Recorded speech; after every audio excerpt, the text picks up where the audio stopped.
amazing, regardless of whether or not you want to achieve a fitness goal or an academic goal or a work goal, monetary goal, relationship goal.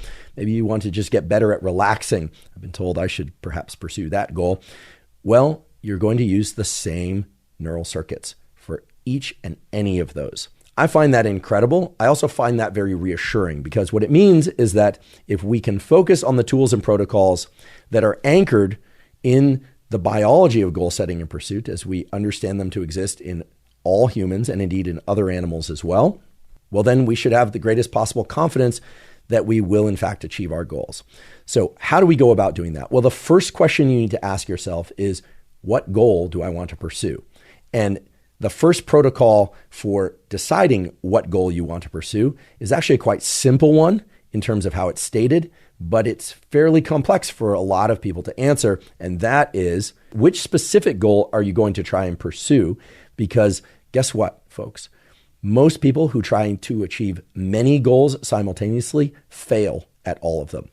This is what I call the overhaul approach. When people think, okay, on January 1 or next month or next week, or perhaps even today, I'm going to start exercising, I'm going to start meditating, I'm going to learn a language, I'm going to learn to dance, I'm going to do all these different things.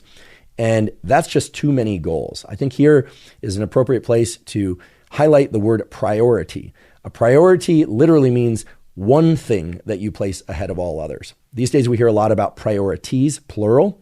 But we really should be thinking about priority and defining our priority for learning in a given phase. So if you are somebody who wants to get more physically fit, or you want to learn something cognitively, that's terrific. You are allowed to have multiple goals, but I highly recommend that you first select just one goal. Of course, you don't let go of other aspects of your mental health and physical health, that you don't throw your life away in service to this one goal. We've all seen how that goes, and it's not a pretty picture. But rather that you continue to engage in healthy ways with the other aspects of your life that you're proficient at or mostly proficient at, but that you select one goal that you're going to try and attain. How you select that one goal, of course, is going to reflect your values, your motivation, your resources, but it's very important that you spend some serious time defining that one priority, that one goal for this initial goal setting and pursuit period. And in a moment, I'll tell you how long that goal pursuit period ought to be. But for some people, the best way to define which goal they're going to pursue is to write out the different things that they want and then essentially cross off the various things that they're willing to put on hold for the time being and circle the thing that they're really going to focus on, and only that thing. And again, this is highly individual. It's going to depend on you, your past, your present, your future, your resources, all of that. But having that one priority is going to really increase the probability that you're going to achieve your goal. Now, we also know from the scientific literature that how lofty that goal is will impact whether or not you're able to achieve it. And I think most people mistakenly believe that if a goal is easy to achieve, it's more likely that they will achieve that goal. Sort of a duh. But in fact, the opposite has been shown to be true. If a goal is too easy to achieve, it seems that it doesn't recruit sufficient amounts of the arousal network that involves the amygdala, but a bunch of other brain structures as well, that get people into the necessary actions to continually pursue that goal. This perhaps should not be surprising. In order to learn something, we have to shift our nervous system into states that are somewhat uncomfortable. These should be safely uncomfortable states, but they should be uncomfortable states. And we're going to talk more about this as the episode continues, but any kind of successful learning or goal pursuit is going to involve errors. It's going to involve failures. It's going to involve frustration. It's going to involve anxiety.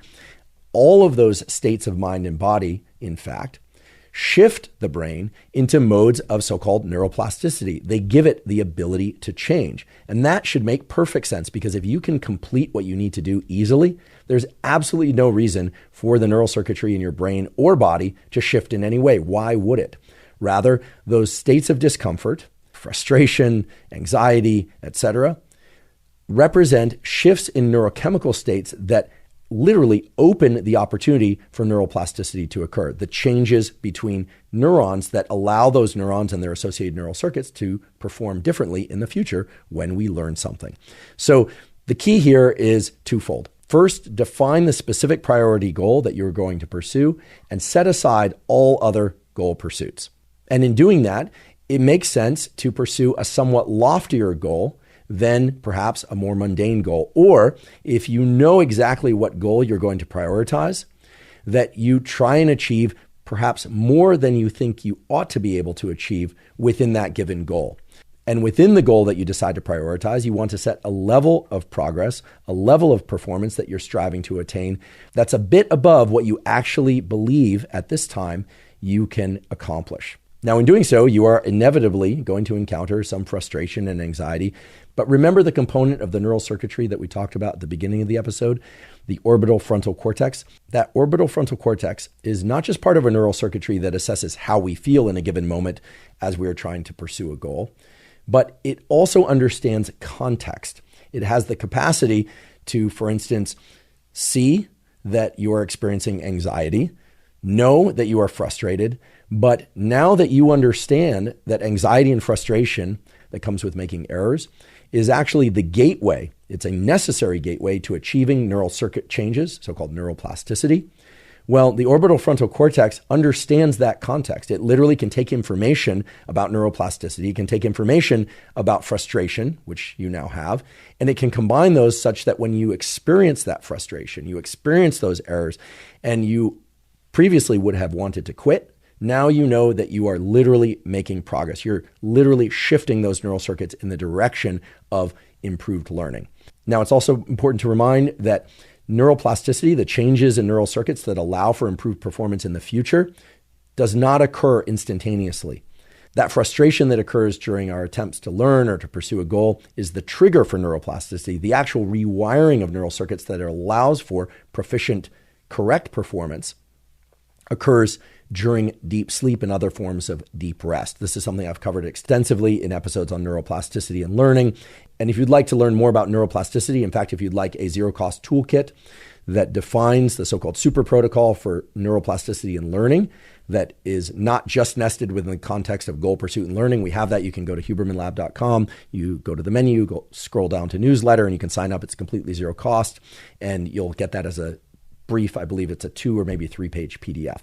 Okay, so returning to goal setting and pursuit, first you need to set your goal. You really should take the time required to define your priority. What are you going to try and learn? And then you're going to pick a goal that really feels challenging, that feels like it might even be out of reach, because that will recruit the neural circuits associated with arousal. They're motivating enough to get you into action.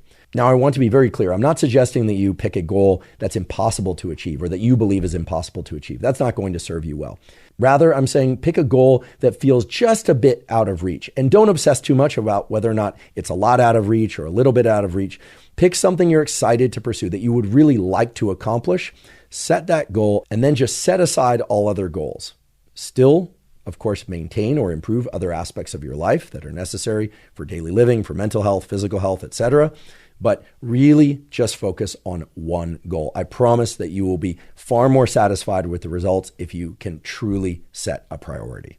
So once you've defined the specific goal that you are going to prioritize, there are 2 more things that you need to do before you start to pursue that goal. The first one is that you need to define the specific verbs, the actions that are involved in pursuing that goal. This is absolutely critical. A lot of people will set a sort of title goal or a goal state. They'll say, I want to be rich, or I want to be smart, or they will say, I want to be fit or proficient in a given language.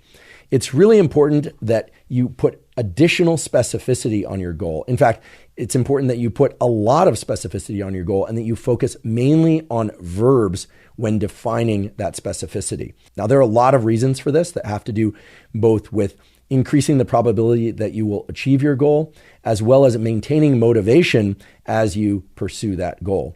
So for instance, rather than saying you want to be fit or you want to be a better runner or swimmer, you would want to get very specific about the verb that you're going to engage in order to achieve that goal. Now, it's somewhat obvious in the case of running or swimming. I think everyone understands that if you want to be a better runner, there is going to be some running involved. If you want to be a better swimmer, there's going to be some swimming involved, of course. But presumably there will be some other behaviors as well. Everything from driving to the pool or lacing up your shoes. I mean, there's an essentially near infinite number of verbs involved in any type of goal pursuit. So what we are talking about here is really defining the goal on a piece of paper. And I do think that's important. You should write this down. And I think the process of selecting your goal, that priority, as well as defining the specificity of the verb action that you're going to pursue should be done on paper. You, of course, are going to think, but then you should write it out. Seeing things on paper and writing them out by hand with pen or pencil really has been shown to engage neural circuitry in a way that is different than typing with your thumbs into your phone, which, by the way, is a new feature of human evolution. I do believe this is the first time in human evolution that we have written with our thumbs. I don't know. I don't have a time machine. I can't go back and check, but I'm willing to place a bet that that statement is correct. So the point is that writing things out is not only important, it's also the most effective way to embed knowledge in our nervous system. And so I highly recommend that you write things out on a piece of paper in your process of goal setting. So when we are talking about generating verb specificity about your goal, it would look like the following. So let's say I want to, quote unquote, get more fit or learn conversational French or anything for that matter, gardening.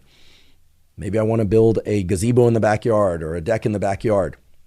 The key thing to answer is, what is the major block of action that's going to be involved in pursuing that goal? So for instance, if you want to get more fit and you're going to do that primarily through running and weight training or swimming and weight training, you would want to get very specific in defining that priority goal as, I'm going to run X number of miles per week, or I'm going to go to the gym 3 times per week to lift weights. Although I would recommend getting even more specific than that. I would recommend that you literally write down, I'm going to go to the gym 3 times per week for a minimum of 60 minutes, where 50 minutes of that are carrying out hard work, okay, with, of course, rest between sets, etc. Or I'm going to attend 3 classes per week, or perhaps even just 1 class per week of learning conversational French, plus I'm going to spend 2 hours per week of practicing, say, word problems or mathematical problems. Whatever it is, you want to define first the priority, then you want to define the verb action that represents the bulk of effort towards that priority. So running in the case of